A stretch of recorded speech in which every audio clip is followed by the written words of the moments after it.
And we're live. Good afternoon, everybody. We're happy to see, figuratively and literally, through, I see over 1,400 attendees on here, so that's what I can see. So we look forward to bringing you another successful call from the Office of Capital Access. We want to make sure everybody can hear. If you're having difficulties hearing, sometimes with the sound, you have to log out and come back in again. And that sometimes helps with the buffering or the issues with connectivity. For this event is being recorded.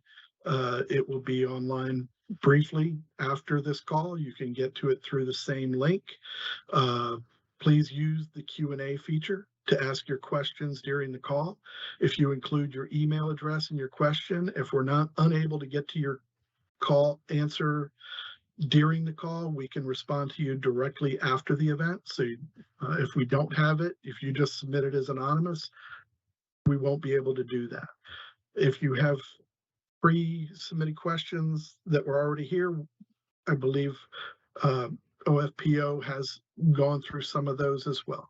Thank you, and now I'm pleased to introduce Adrian Grierson from the Office of Financial Program Operations. Off to you, Adrian. Thank you, Bob, and welcome everyone to part 2 of the 7A Connect call.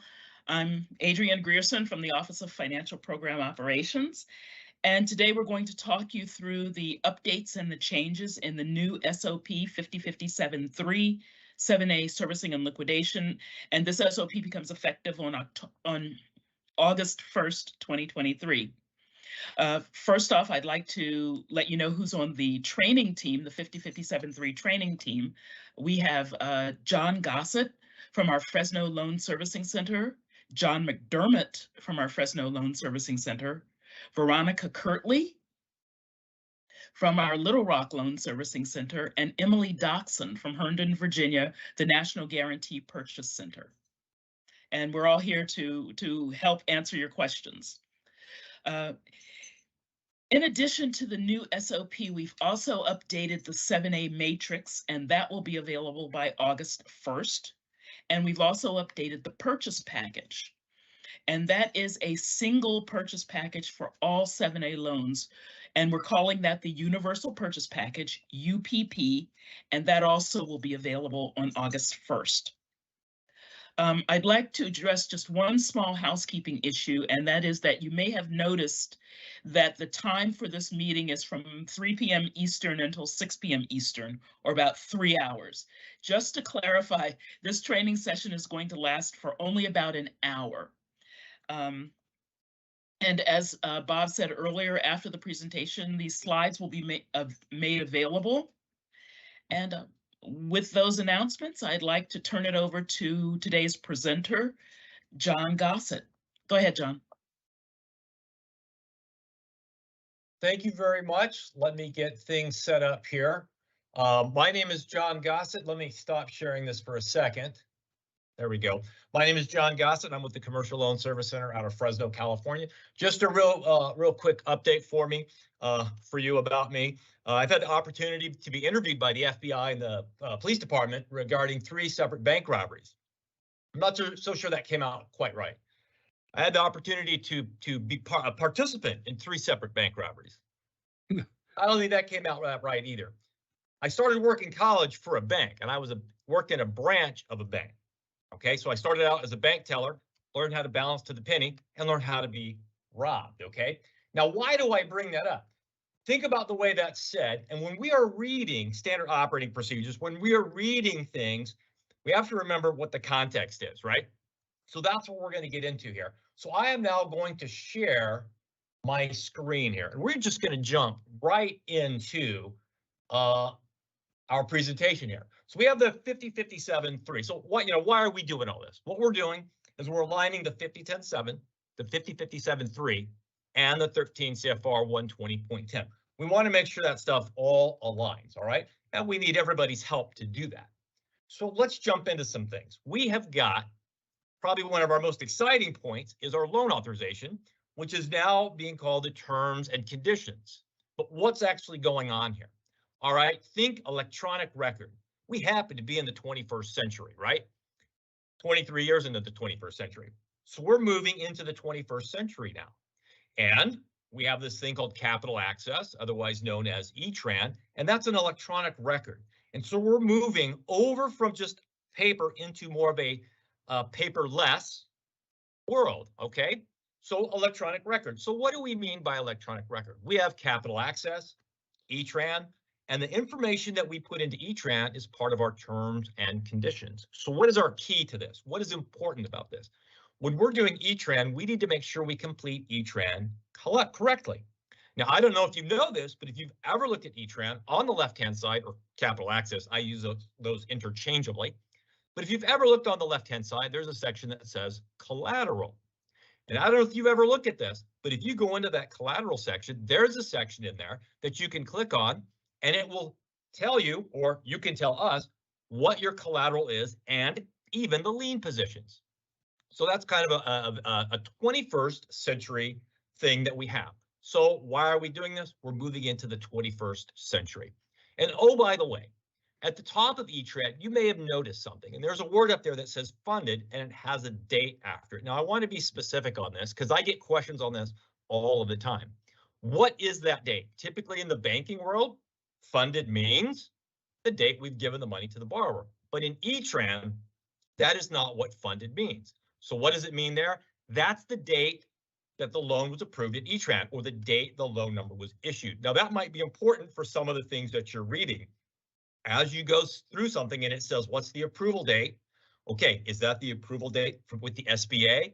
You can find that in E-Tran right there, okay? So, little helpful information regarding our loan authorization. All right, let's take a look at the next thing here. Consistency changes, yes.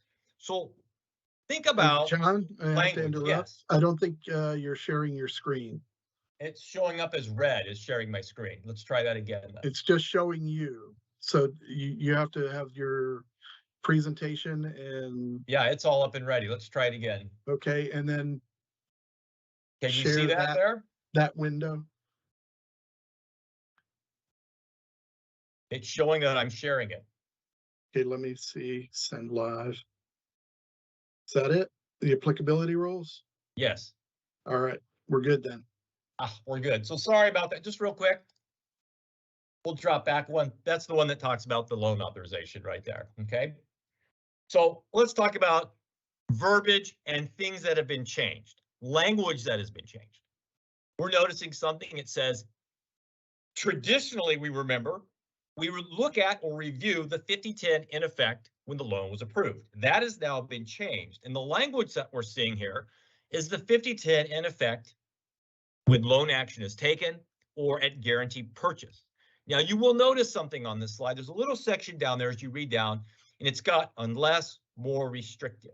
So what do we mean by unless more restrictive? Let's take a quick look at something. I've got an express loan. Maybe it was done in 2017. And if you all remember back in 2017, express loans had lines of credit express loans had a 7-year revolving portion. But if I look at my 5010 now, it says 5-year.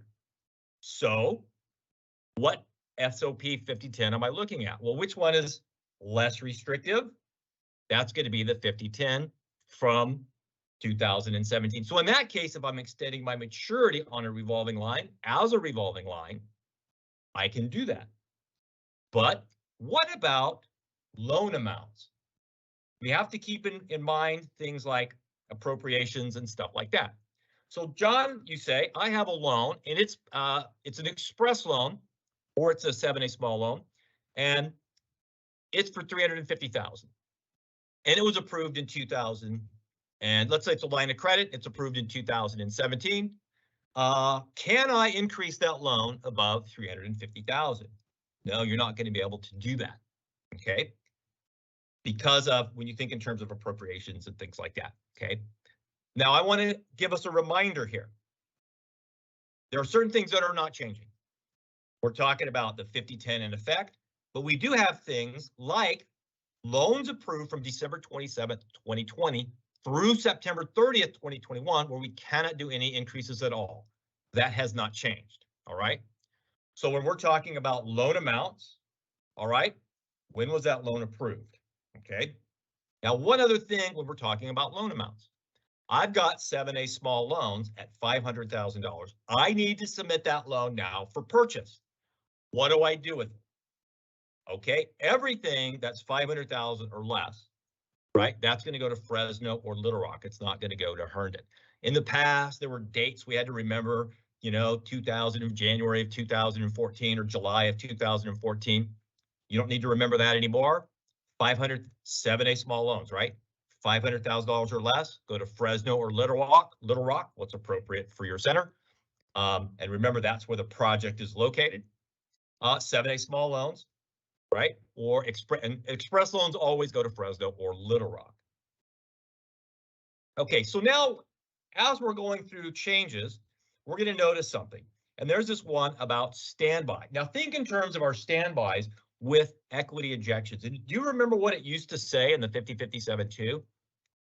We have changed that verbiage and it now says standby with equity injections. The key here is 24 months. So it's 24 months. I'm going to repeat that again because that's how we remember, right? 24 months, no modifications or terminations. After that 24 months, if you would like to do that, okay? So what is our change here? What is our key on standby? Standby agreements involved with equity injections. That verbiage is now 24 months with no modifications or terminations. That's that first 24 months. After that, if that's something that you as the lender feel that you can do, that gives us that ability. All right, so that's our standby.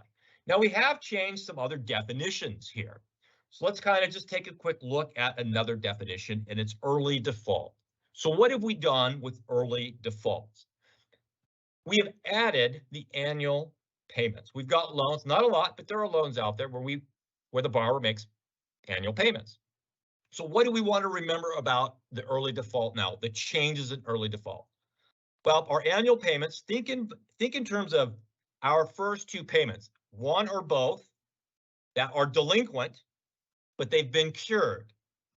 If they're cured within 60 days, and now the third payment is made on time, that would not be considered an early default. If I've got two payments that are late and my third payment is made, two delinquencies that have been cured, and my third is a delinquent payment, that is an early default. All right, so the first thing we want to remember about early default is our annual payments. Now, if you've ever read the early default information in the standard operating procedure, it also talks about a 3-month deferment. So we're aligning our early default definition with our deferment and our 3 months. So let's say 3-month deferment with 3 months of late payments. Let's say we have 3 payments. The borrower is late on them, but they've cured those payments. Just like our deferment, 3-month deferment, now we have 3 months of late payments that are cured. It would not be considered an early default. But what about a 4th payment, right? What about 4 months? Okay, if I've got 4 late payments past due on that loan, that is an early default. So 2 things to remember about early default: annual, and we've aligned our 3-month deferment as not being an early default with 3 months of past due loans that have been cured. So that now aligns. I would suggest that you go and look up the 5057-3 and read this information. Okay, definitions, changes, that kind of stuff. Well, let's take a look at some new verbiage that we've got. We have a financial hardship. We're changing the verbiage from compelling reason to the language of financial hardship. Now, where does this idea of financial hardship come from? All right, that's from our collection and financial standards from the IRS. So we're aligning ourselves with other regulations here. Now, what does that do? It adds 4 things: food, clothing, out-of-pocket healthcare, housing, and transportation. But what's the important thing to remember? There's a little more definition here. We're moving from that compelling reason to financial hardship and giving a definition of that financial hardship. And I hope you guys have been out and looking at these 5057.3 and the new 5010.7, because that's coming up in, what's that first? Oh yeah, August 1st. That's coming. That's right around the corner. So we need to remember this stuff. Now, here's another change that we've added. It's really not a change because we've had a procedural notice out there since 2019, and that's 5,9009. And when that procedural notice came out, it talked about an ownership change within the first 12 months from when? From final disbursement, including even a percentage change in ownership. And that procedural notice said that it needed two things. Number one, why does it need SBA approval? Number one, what's that maximum loan amount that the new borrower, the new owner now has? So we're reviewing things. We have a guy, he's coming in, he now has ownership of 20%, 25%, 40% or something within the first 12 months from final disbursement. Does that individual, does that owner have additional SBA loans out there? And does that go past the maximum loan amount? We actually reviewed one of these several months ago here at my office, and we actually declined that ownership change because of the new owner that was coming in having way more than $3.7 million, $3,750,000 in SBA guaranteed loans. The other thing we're looking at is a prior loss to the government. Now, what we've done is we've taken that procedural notice, we've included that into the 5057.3. That is now permanent in there. You won't have to refer back to a procedural notice from 2019. That's going to be one you really want to make sure that you keep in mind and remember. And the key to that also is from final disbursement, not from approval, but from final disbursement. Yes, subsidy recoupment fee, one of my favorites right here. So what have we changed with subsidy recoupment fee? Well, let's keep in mind, let's think about what is it that we recognize about that subsidy recoupment fee when it's involuntary. In our standard operating procedure, we currently say that the one item that is automatically involuntary is life insurance proceeds. That makes sense, right? But we have also added as involuntary condemnation in eminent domain. Now, if you think about what happens in a condemnation proceeding or an eminent domain, that's collateral. The state, the county, whatever comes in and they're grabbing collateral. The borrower typically is receiving compensation. Now, if I'm talking about collateral, what should happen with money that I receive from collateral? That typically prudent lending practices, that kind of thing, that money should be applied to the balance of the collateral. But what happens if it happens to be more than 25% of a prepayment within the first 3 years? That triggers the subsidy recoupment fee. All right. So what we've done is we've said, look, condemnation in eminent domain is involuntary. Think about money. I've got funds greater than $5,000 should be applied to the balance. That's what it's supposed to be. We allow you a little wiggle room in there to do some things, right? Business purposes, things like that. But if it's going to be applied to the balance and it triggers a subsidy recoupment fee, it's considered involuntary at this point. By the way, if it's less than $5,000, that can be released to the borrower, right?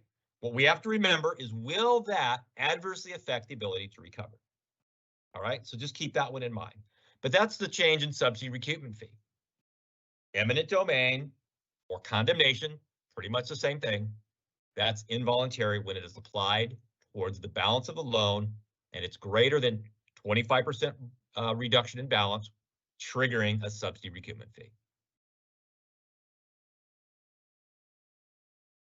Now, here's another very interesting one right here. We're talking about occupancy right now. We're starting to see more and more of this, especially after the last couple of years. And so we have some of our borrowers that maybe are no longer occupying the building or occupying less of the building than they're supposed to. Now, if we think in terms of what the standard operating procedures say, if I purchase the building, you know, I've got to occupy 51%. If I've got a construction loan, I've got to occupy 60% of the building. Well, we're finding out now that maybe some of these borrowers are not able to do that. That triggers what's called a technical default. Now, the key on this one, as you read through this one, the key to remember is the language, the verbiage here, okay? There's appropriate and there's may. Oh, I've got a technical default. The loan may be accelerated and demand may. But what's appropriate? Now, that's not a should. It does not say this is not a demand, okay? This is what's appropriate. So now let's talk about, I've got a loan, it's paid as agreed, all right? My borrower, maybe they've had to close their doors for whatever reason. The loan is paid as agreed, it is current. Now they are leasing that property to a different business, okay? We're getting money, money's coming in, we're being paid. So what is an appropriate action there? I think that's an appropriate action. Now, I might come back and say, oh, because you're no longer occupying this property and this is an SBA loan, we're not going to entertain any new servicing actions, okay? The question becomes, what is appropriate? You want me to subordinate to something else? I may not do that, okay? Remember, may is not a must, and appropriate. Think of what that word appropriate means. Now let's look at another example here. The gentleman, the borrower has moved out of the building and is now leasing to a marijuana dispensary. Has anything changed in the federal government on this? Now the question becomes, what is appropriate? You read our standard operating procedure, it says you need to contact the district council and take a look at what is happening there and what is an appropriate response. An appropriate response may actually be a demand, accelerate and make demand. It may be contacting the borrower and saying, hey, this is an illegal activity. You need to pay us off. You need to get out. So what is my point here? What may be done and what is appropriate. And when we're doing these kinds of actions, when we're saying what's appropriate in our file, we want to make sure that we're documenting what we're doing. When these things go to purchase later on, purchase would like to know what you did and why you did it. And an answer for purchase is never, I don't know. An answer to purchase is, we allowed this because of this, okay? What is appropriate? And that word may. This lets you know there's a wide scope of things that you can do as the lender. All right, now, release of guarantor. You may know, because you've read the 5057 too, or you've gotten a letter back, an email back from the one of the service centers that says, hey, this requires SBA approval. And maybe we've said the loan is not seasoned or something like that. And if you go into the SBA, it says the standard operating procedures, chapter 3, and if you go to the 7A matrix, it says that a release of guarantor requires SBA approval. It does not define limited or unlimited guarantor. So now what we're doing is we've changed that 5057.3 under the release of guarantor. And if you read it carefully, and I'm going to actually read this. I normally don't like reading the law and that kind of stuff, but we're going to read that right now. And think about what this says. Lenders must not release guarantors and co-borrowers without SBA's prior written consent, except, remember that word? Except for limited guarantees taken to secure a property owner's interest in collateral for an SBA loan. Okay, why was that collateral taken? I took the house. I have a limited guarantee with the spouse. Why? Because the spouse is on the house. All right. You're going to actually remember that one. Okay. So if I've taken a limited guarantee because of that situation, we have two people, two individuals on ownership. One has ownership in the business and the other just has ownership on the collateral. And we've taken that collateral. Now we end up taking a limited guarantee on the other individual, the other owner of that collateral. If we're releasing that collateral, is there a reason to continue to have that guarantor, that limited guarantor? My question is, why was that guarantor taken? So now the 5057.3 is telling us if it's a limited guarantor based on some collateral and we're releasing that collateral. By the way, the 7A matrix does tell us that a release of collateral is a unilateral action of the bank. If we release that collateral, the reason for that guarantor is no longer there. Now, this is not an owner of the company, of the borrower, okay? This is an owner of the collateral. That is now a unilateral action of the bank. So remember when we read that section, that word except limited guarantors, and ask the question, why was this guarantor or why was this guarantee taken? If it's because of that collateral and we are releasing that collateral, what do we have? We have no real reason to continue having that guarantor on that collateral. So keep that one in mind. That's a new one that we have in here. And if you do notice, in the past, all guarantor releases required SBA approval. Now we have a new chapter 14. Hey, New John. chapter 14. John? Yes. John, can you hear me? Yes, I can. John, so I just want to interject. Yes, I just want to this is Bill Kostoff, by the way, for the group listening in.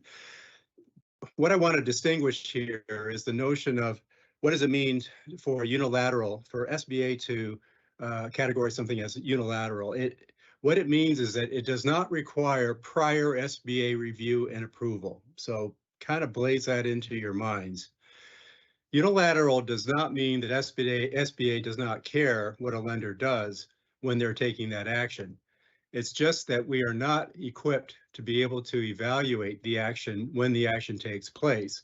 Instead, we will defer our review of such actions for reasonableness, such as did an appraisal support the release price for the collateral in question. We will defer our review of that particular action to the date of guarantee purchase, or after guarantee purchase. We will look at it in the final wrap-up stage to make sure that reasonable value was obtained for the collateral. So unilateral is kind of a vestige of the past, which we're really not using anymore, because it doesn't indicate that we will in fact look at these transactions, but only at specified times in the life of the loan. So just wanted to interject that. Thank you very much, Bill. And remember what we said about when you go to purchase and the purchase department says, hey, what did you do and why did you do it? And you say, I don't know. Why? Hey, that is at purchase. And there could be questions on what actions we as lenders have done. Sorry about that. I keep saying I worked for a bank. I tend to use that interchangeably here. Okay, so what are those actions we've done? We better make sure that we are documenting what we're doing, what we did, and why we did it. Because 5-6 years down the line, is anybody going to remember? And is that loan officer still there at the bank?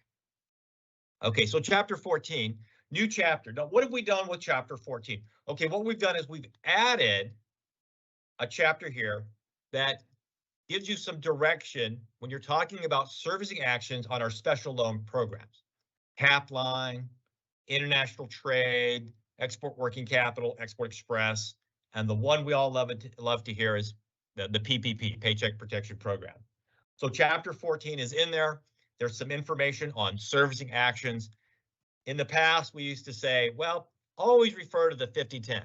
Now you've got for your servicing actions a chapter on your special loan programs. And by the way, I just mentioned that word working capital. Think about working capital now. And this is a reminder, okay? This really isn't real new or anything, but it's more of a reminder. Exports are permissible. Exports are permissible on working capital cap lines, okay? So working capital cap lines, exports are permissible. If you think in terms of export, domestic to foreign, that's pretty obvious. Foreign to foreign, and indirect exports. So with my working capital cap lines, I do have that ability to do my use of proceeds for exports. Now remember, we're not changing anything when it comes to, eligible things like it's ineligible when there's delinquent withholdings, right? Taxes, floor planning. The other thing is if there's fixed assets, if you use a cap line for fixed assets, and I'm reading my standard operating procedure, there's a thing about 90 days, I need to refinance into a term loan. That stuff's not changing. What we're talking about here is reminding you that exports are permissible on working capital loans. Exports are permissible on working capital loans. So now we're going to kind of step into some of the liquidation side of things here, all right? And this next slide, we're going to be talking about deed in lieu of foreclosures. And every time at a bank you hear deed in lieu, it's almost like, hooray, I don't have to have an attorney involved, right? I don't have to generate all these big costs. But wait, if there's a deed in lieu of foreclosure, we need to ask a question. And that's what we're talking about here in the 5057-3. What's happening to my balance? What is there a deficiency balance, and will that deed in lieu extinguish that deficiency balance? Is there going to be a problem in collecting on other collateral? So if I've got a deed in lieu, is it barring collections on other collateral? If it's extinguishing a deficiency balance, if it's barring any collections on anything else, we're going to need SBA approval. You're going to need SBA approval on that. So just because it's a deed in lieu and you think, wow, I can get this done quickly, make sure you review the effect of that deed in lieu. Does it extinguish the deficiency balance? Is it going to bar collections on other collateral? If it does, that's going to require SBA approval. All right. Oh, lit plans, everybody's favorite, right? So what are we doing with lit plans? What is our change on lit plans? Okay, our change on lit plans, think in terms of our increase on those lit plans, increases on those lit plans. In the past, I think it said if it exceeded 10%, it requires SBA approval. Now it's if it exceeds 15%, it requires SBA approval, okay? Lit plan, I've got a lit plan. Maybe I've already had it approved. Now I've got increased costs.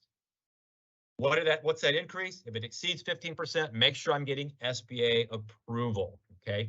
Make sure I'm getting SBA approval. We've got a little more information regarding non-routine and that kind of stuff in our lit plans pre-approved by the SBA. But we've got a lit plan here and it's been declined, all right? It has been declined. What do I have? What can I do as the bank? Okay, so we've kind of changed some of our verbiage here. So we're working through our lit plans. Exceeds 15%. We're giving you some more, a document or a definition of our non-routine and routine. And now we've got a lit plan and it has been declined. What can I do as the bank? You can do an appeal to that. All right. We've kind of changed some things. We're going away from the Associate General Counsel of FPO. So if it has been declined by the District Council, you can go to the SBA Area Council. They're going to consult with the SBA Associate General Counsel for Litigation and the Director of OFPO. So lit plan appeal. Now we haven't changed documentation that you need to provide. That's still the same, but it's just the way that it's done. My District Council has said no. I can appeal through the SBA Area Council, who will consult with the SBA Associate General Counsel for Litigation and the Director of OFPO. All right. Now we're just kind of moving along here. I'm watching my time also. Let's see here.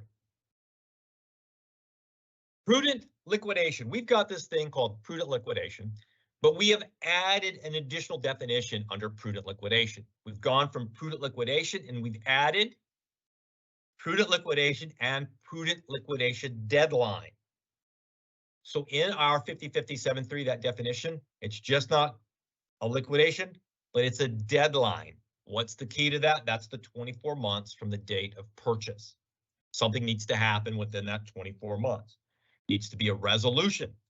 Is this returning to regular servicing? Is this thing paid in full? Are you submitting a wrap-up report? But what happens if you can't? What happens if you can't? We need to do an extension to that deadline. So you'll need to make sure that when you hit that 24-month mark, if you know it's going to take longer than that, you need to submit that request like earlier. That's always the best thing. Don't put it off, right? Don't put it off. So what happens with that, if I need that extension, I need SBA approval on that extension. If I don't get that approval, what can happen? If I fail to get that approval, you could get a call from Bill, right? Different Bill. This is Bill that wants money, like Bill your landlord or Bill your bookie, right? You'll get a bill from the SBA. You could get a bill from the SBA, and you can also maybe be referred to Okra. Why? These activities, these purchase activities, we've purchased a loan, there's a continuing liquidation. We need to make sure that something happens within that 24-month period of time. If you do know that it can't, it's going to take longer, bankruptcy, whatever it is, submit the request for SBA approval on that extension. That's what we want. All right, now we're in the middle of our purchase in our liquidation, and there's this thing, it shows up, it says repair or denial, and we go, oh no, repair or denial. So here's something that actually the focus is narrowed on this one, okay? If you think in terms of what the SBA used to say regarding SAM, System for Award Management, okay? We're narrowing that focus. You know, it used to say, you know, agents from the outside, agents, or if an employee or agent, if an employee, all right? So we're narrowing that focus, we're getting more specific. What that verbiage now says is bank employees directly involved in what? SBA related business.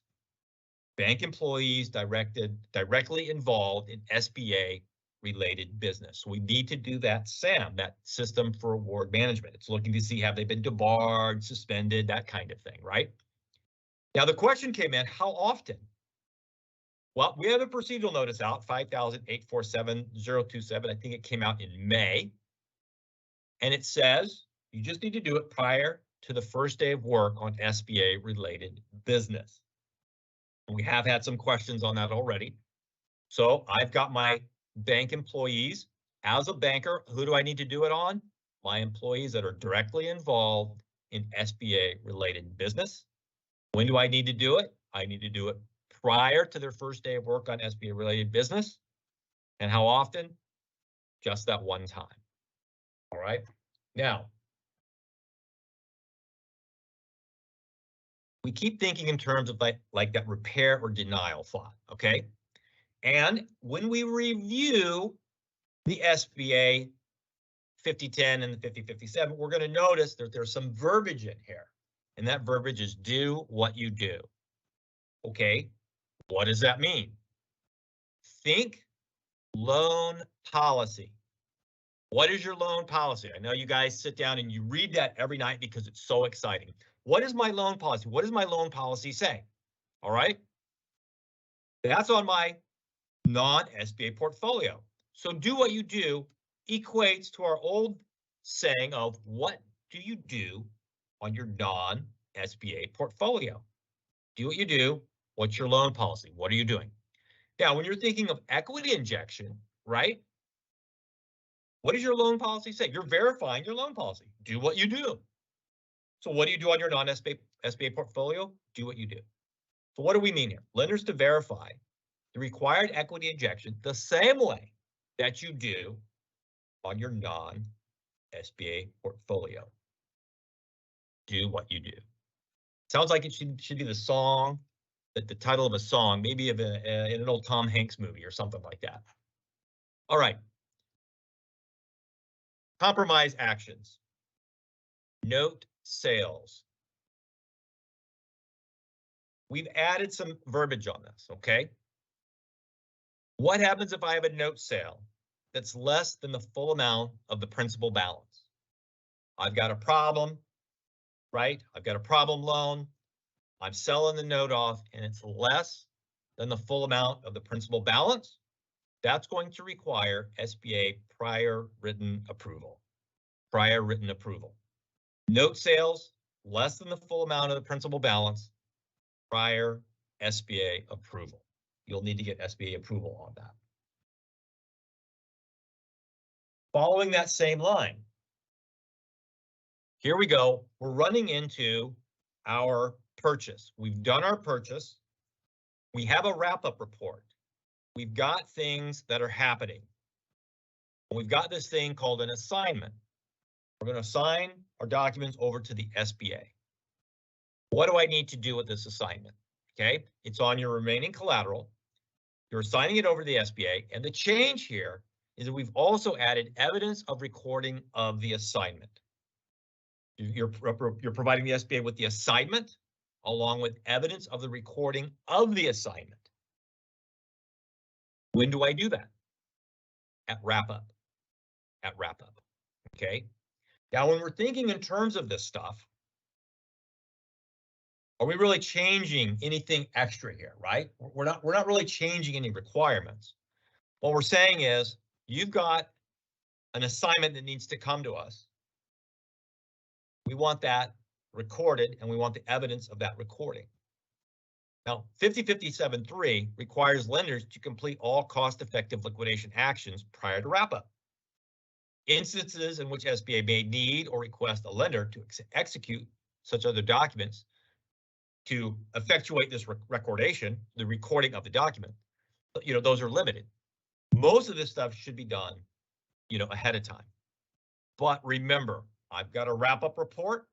I've got my assignments. If I've got remaining collateral at this point in time, right? If I've got, well, I should say starting August 1st, when I submit my wrap-up report, I'm going to need to submit my evidence for the recording of the assignment.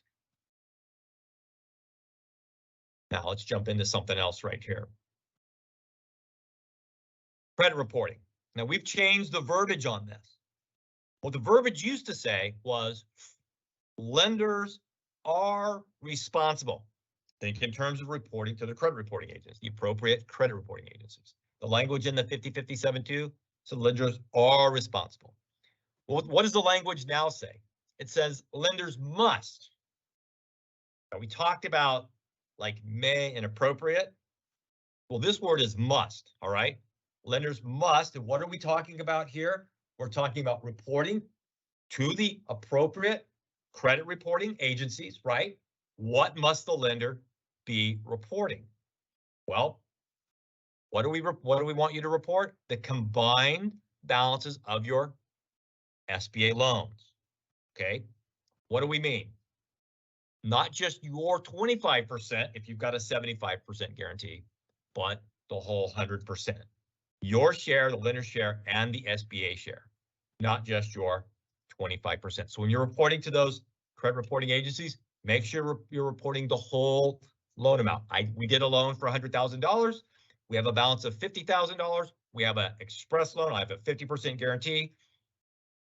That's 50% for the SBA, 50% for the lender. I would be reporting the $50,000, not the $25,000. I've got a balance of $50,000. Do the 100% on that. Now, the next question is, okay, well, how long? How long do I have to do this, right? Until an acceptable wrap-up report. Until that wrap-up report. Okay, so make sure you're reporting this stuff until an acceptable wrap-up report.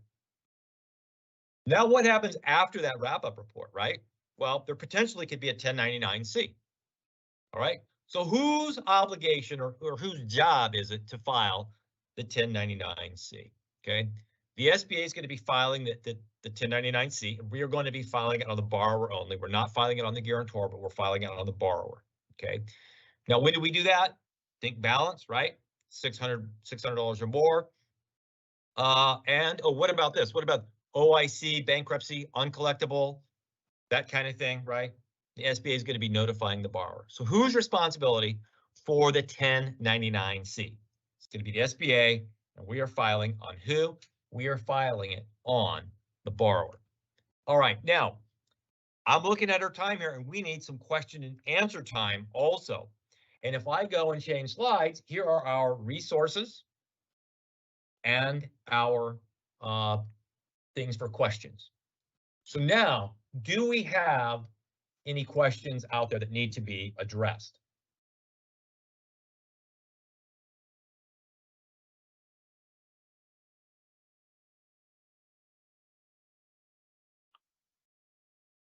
Adrian, did you want to go through some of the Q&A questions and ask John, or?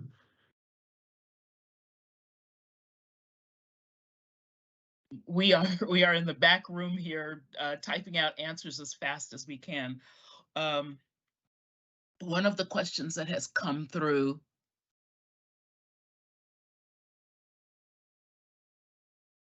just bear with me for a moment, please.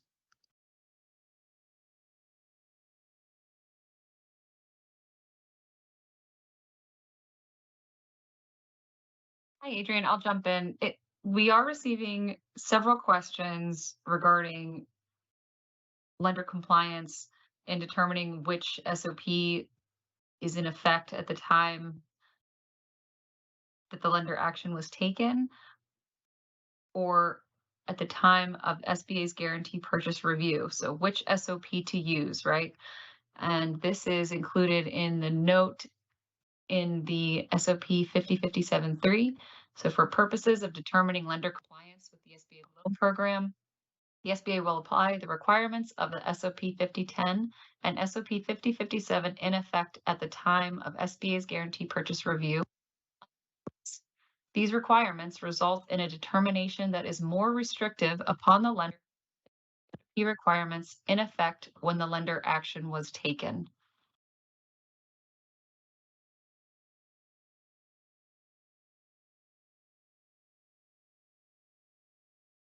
Thank you, John.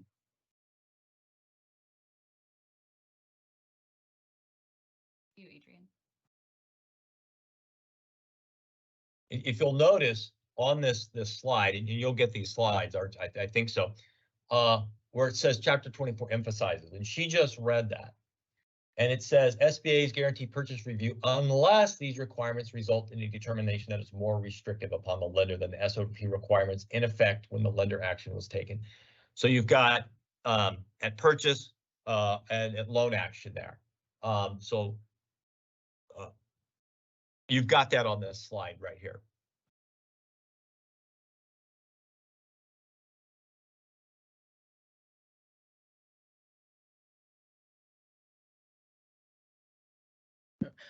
We've got another question, and I'm going to see if Bill Kostoff can answer this. And this question is, as the agency will apply the requirements of 5010 and 5057 in effect at the time of SBA's guarantee purchase review, does that mean that equity injection would not be required?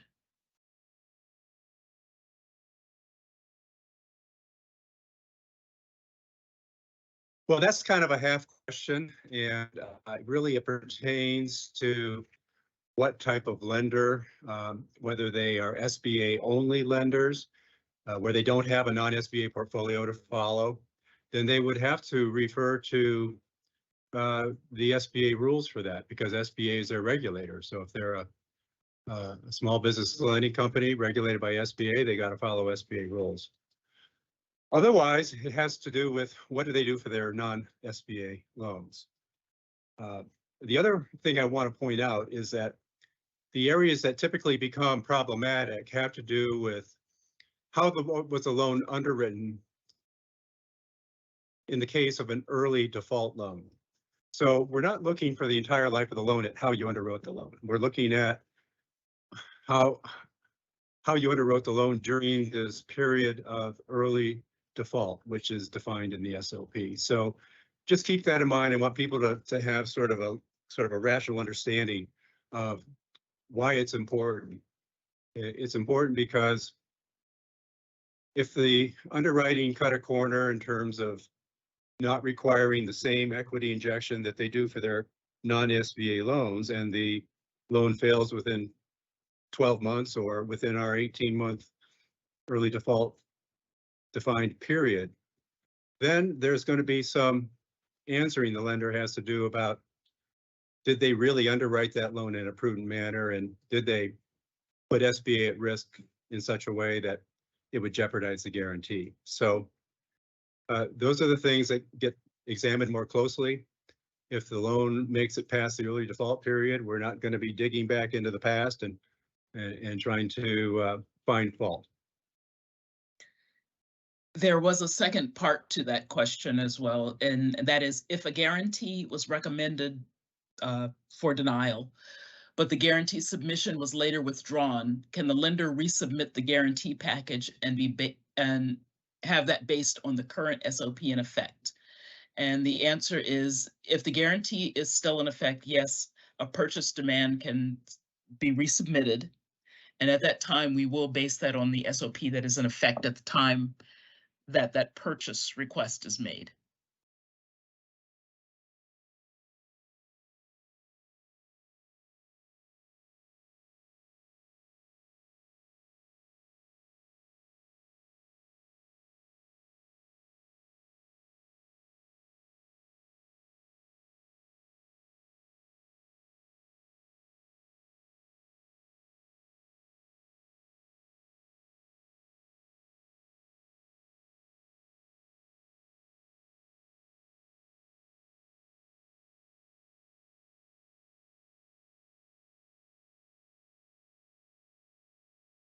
Did you want to address any other questions? If not, we can.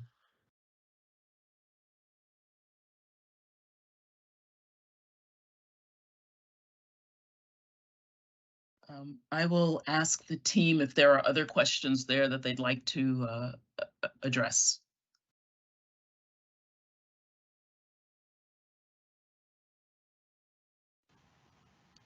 Can someone speak to the multiple technical default questions that we are seeing in the chat? What do we do if the borrower does not submit the required financial information? Yeah, I can can speak up on that one. So the standard SBA note has a number of listed technical defaults, any number of which could be considered as a basis for accelerating the note. However, the only basis on which SBA requires a lender to either accelerate the note or enter into some kind of payment workout plan is when the payments, there's a payment default of 60 days or more. So the way I look at that is that if there is a matter of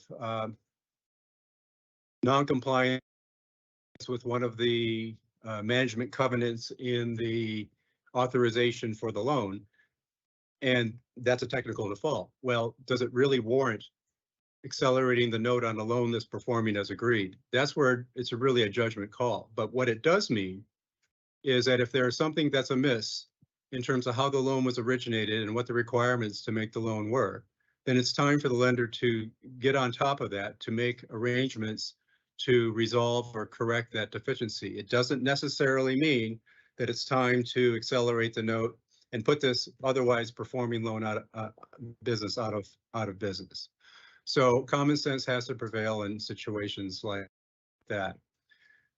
In another example, I've been sort of pondering or throwing.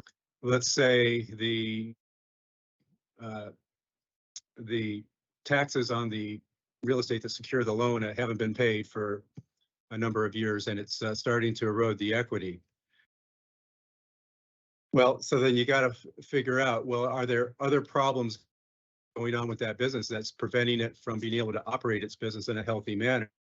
So that could signal the time for the lender to start to enter into some kind of workout agreement, rather than simply accelerating and taking a note that's performing as agreed and throwing it into liquidation. So again, lending and loan servicing in particular is really more of a art than a science, and to expect to have a hard and fast answer to every situation that arises is a bit unreasonable. So what you need to get in the habit of doing is listen and develop a rational response to it, and thinking about the consequences if you accelerate for some technical reason, and that takes a loan that might have been able to pay the loan in full over time, and you ruin that opportunity, then that becomes actually something SBA could challenge the lender for doing.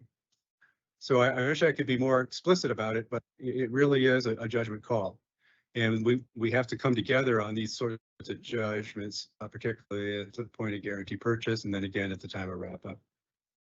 And Bill, I'd like to add something too.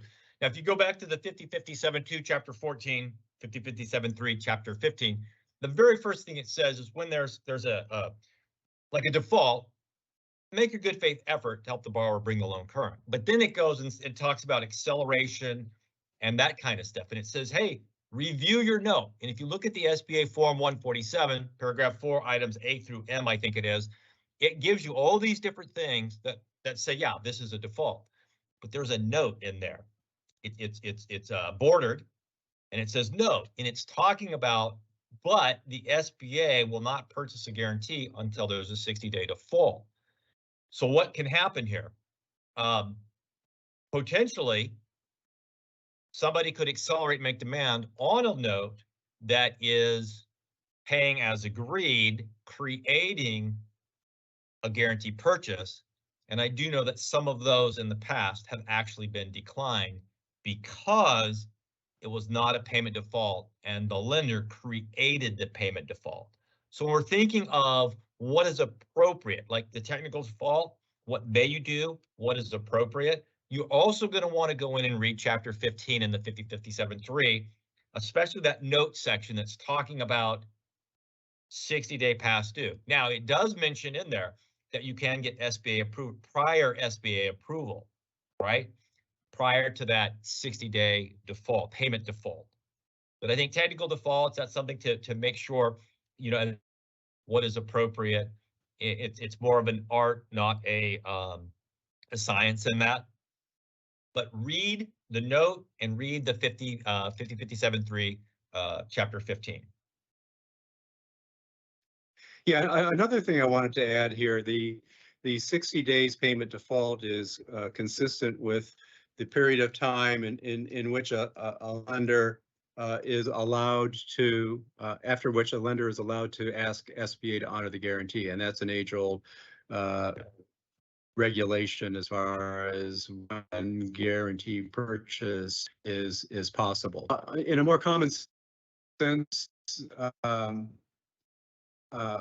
way, the allowing a loan that's not paying as agreed is 30 days, 45 days, 60 days, just to drift without any attention. That's when items of collateral can start to, the business can dismantle its operation, it can relocate its operation, it can sell off its collateral and basically self-liquidate. And it's important for the lender not to let these kinds of activities take place when there were warning signs in terms of a payment default. So 60 days is sort of the maximum amount of time that SBA thinks a lender should take to evaluate the situation and then to some kind of workout plan if possible, or if the business is too far gone after 60 days, then time to pull out the heavy guns and start the liquidation process.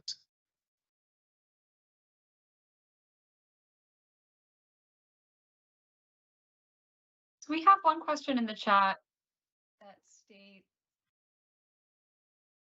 is there any way to print the questions or answers from the chat? And I'm sure there's good information there. It is very hard to keep up with that and listen to the presentation. So I don't know if Ross or someone knows the answer to that question, because they have done more of these live events.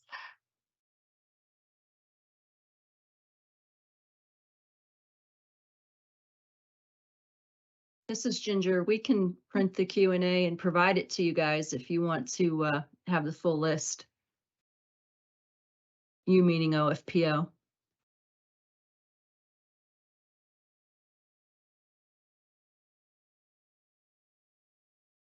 Wonderful, thank you.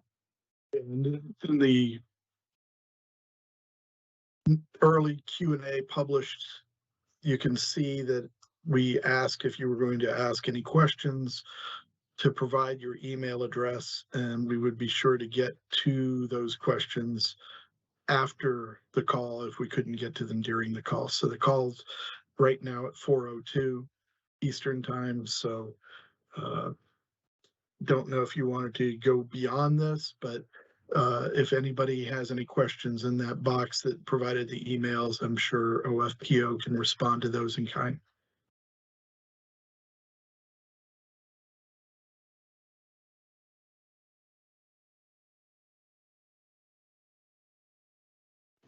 John, since you're sharing your screen, we have a question. Can you show them where to find the terms and conditions in E-Tran?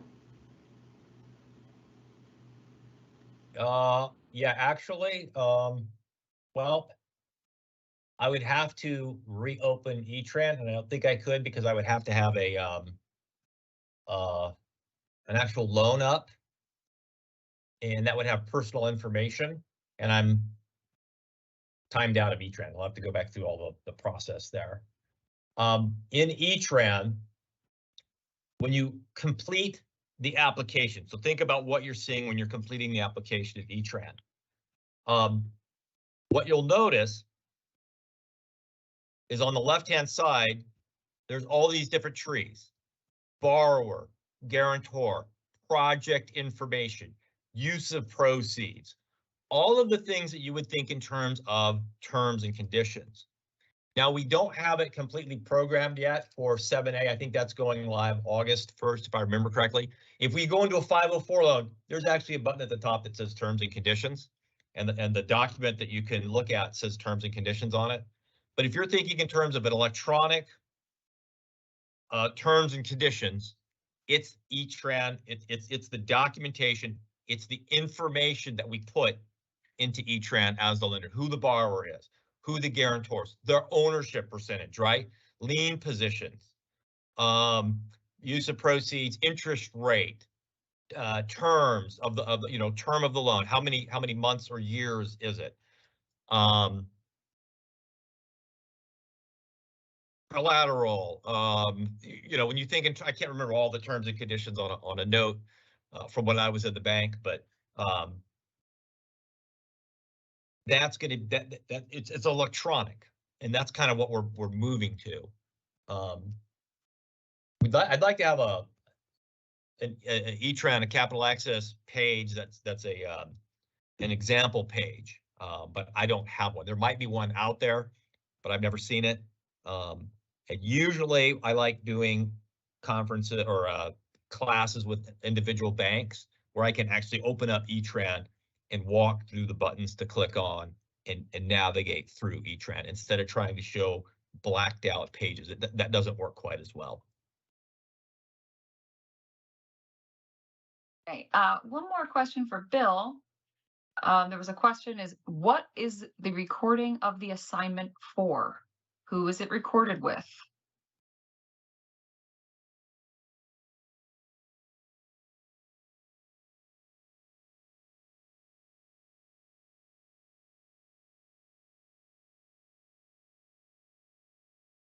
Bill, are you still with us?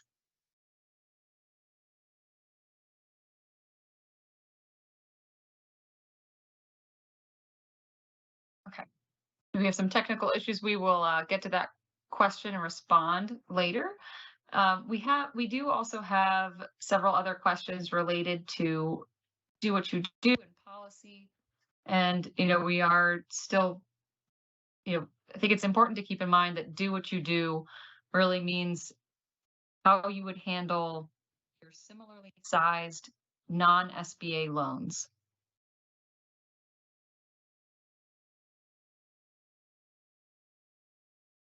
And we will be sure to respond to individual questions after the call if we don't get to them today.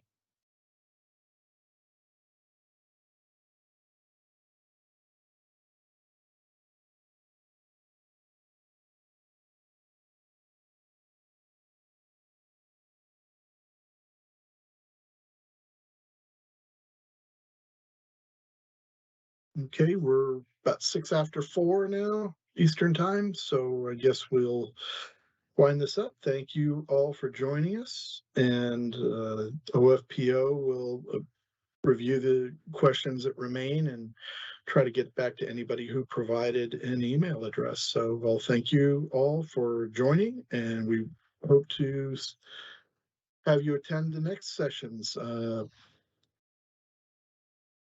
Have a good day.